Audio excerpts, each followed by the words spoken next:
ସେବକ ରାମଙ୍କର ହସମୁଖ ଦେଖି ଦୌଡ଼ି ପଳେଇ ଆସିଛନ୍ତି। ତ ଆମଙ୍କର ହସମୁଖ ହେବାର କାରଣ କ'ଣ?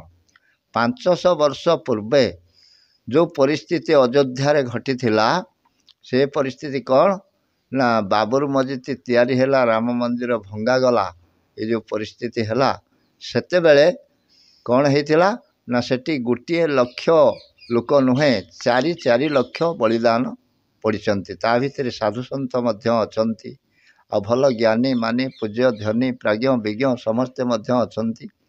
4 ଲକ୍ଷ ଲୋକ ବଳି ପଡ଼ିଛନ୍ତି ଯେତେବେଳେ, ସେଇଦିନଠାରୁ ରାମଙ୍କର ଆଖିରୁ ଲୁହ ଗଡ଼ୁଛି। ରାମଙ୍କର ଜନ୍ମଭୂମି ସେଟା। ବର୍ତ୍ତମାନ ରାମଙ୍କ ଜନ୍ମଭୂମିରେ ସେଠି ମନ୍ଦିର ତିଆରି ହେଇକି ପୁଣି ରାମ ସେଠି ପ୍ରତିଷ୍ଠା ହେଲେ। ତେଣୁ ଯାହା ହଉ ଏଇଟା କରିପାରିଛି ଯେ ତାକୁ ହିଁ କୋଟି କୋଟି ଧନ୍ୟବାଦ।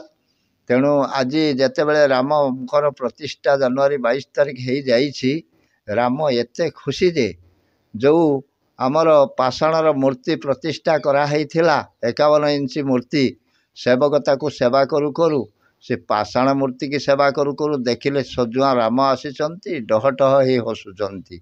ତେଣୁ ଭୟଭୀତ ହେଇ ସେଠୁ ପଳେଇ ଆସିଛନ୍ତି କିଏ? ସେବକ ଦୌଡ଼ିକି ପଳେଇ ଆସିଛନ୍ତି। ରାମ କେତେ ଖୁସିରେ ଅଛନ୍ତି। ଆଜି ରାମ ରାଜ୍ୟ ହେଇଯାଇଛି। ଆଜି ବିଶ୍ୱ ହିନ୍ଦୁ ପରିଷଦ ଆଉ ବଜରଙ୍ଗ ଦଳ ତ ଦୁର୍ଗା ବାହିନୀ ଏବଂ ସମସ୍ତ ବିଶ୍ୱର ହିନ୍ଦୁ ସମସ୍ତେ ଚେଷ୍ଟା କରି ଯେଉଁଟା ଆଜି ସମ୍ପୂର୍ଣ୍ଣ କରିପାରିଛନ୍ତି, ପୁଣି ସେ ରାମଙ୍କୁ ପ୍ରତିଷ୍ଠା କରିକି ଠିଆ କରାଇ ପାରିଛନ୍ତି। ଏଇ ରାମ ଭଗବାନ ଖୁସି ହେଇଛନ୍ତି ମାନେ ନିଶ୍ଚିତ ଭାବରେ ବିଶ୍ୱ ଆଜି ହିନ୍ଦୁର ପରିଣତ ହେଇଯାଇଛି ଏବଂ ଖୁସି ହେଇଯାଇଛି।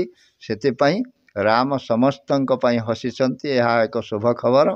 ରାମଙ୍କର ମୂର୍ତ୍ତି ଯେତେବେଳେ ଆସିଲା 51 ଇଞ୍ଚ ଯେ ପାଷାଣ ମୂର୍ତ୍ତି, ସେତେବେଳେ ରାମ ଲାଲା ମୂର୍ତ୍ତି ଯେତେବେଳେ ସେ ପ୍ରତିଷ୍ଠା କରାଗଲା, ପ୍ରତିଷ୍ଠା କରିସାରିଲା ପରେ ଯେମିତି ଭଗବାନ କୃଷ୍ଣ ହସନ୍ତି, ସେମିତି ରାମ ହସିଛନ୍ତି। ଏ ହସିବାର ମୁଖ୍ୟ କାରଣ ହେଲା, ତାକୁ ହସେଇଛି କିଏ ନା ଏ ପୃଥିବୀର ସମସ୍ତ ଭକ୍ତବୃନ୍ଦ ତାକୁ ହସେଇଛନ୍ତି। ଏହା ଆମର ତୃପ୍ତି। କାହିଁକି ନା ସମସ୍ତ ଭକ୍ତ ଚେଷ୍ଟା କରିଥିଲେ ରାମଙ୍କର ପ୍ରତିଷ୍ଠା ହେଉ, ରାମ ରକ୍ଷା ହେଉ, ରାମ ନଷ୍ଟ ହେଇ ନ ଯାଆନ୍ତୁ, ଇଏ ହିନ୍ଦୁତ୍ୱ ଜାଗରିତ ହେଉ। ତେଣୁ ଯାହା ହଉ ସେଇଟା ଯେତେବେଳେ ହେଇଯାଇଛି, ଭକ୍ତଙ୍କର ହୃଦୟ ନିବାସୀ ରାମ ରାମଲାଲା ନିଜେ ହସିଛନ୍ତି।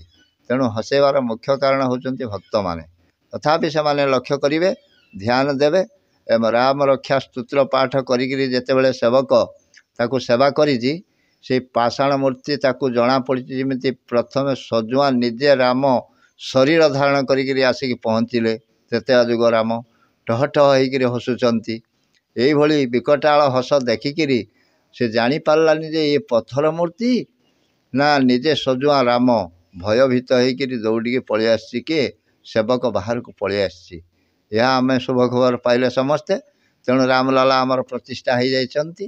ଏହା ଏକ ବିଶ୍ୱକୁ ଶୁଭ ଖବର ଦିଆଗଲା ଯେ ସମସ୍ତ ବିଶ୍ୱର ନିଶ୍ଚିତ ମଙ୍ଗଳ କାମନା କରୁଛି। ଭକ୍ତ ହନୁମାନଙ୍କର ଏହା ଥିଲା ଉଦ୍ଦେଶ୍ୟ ଯେ ରାମଙ୍କର ପ୍ରତିଷ୍ଠା ହେଉ ଏବଂ ରାମଙ୍କ ପାଦ ପାଖରେ ମୁଁ ନିଶ୍ଚିତ ବସିଥାଏ ଏବଂ ରାମ ହସନ୍ତୁ, ସାରା ବିଶ୍ୱ ହସୁ।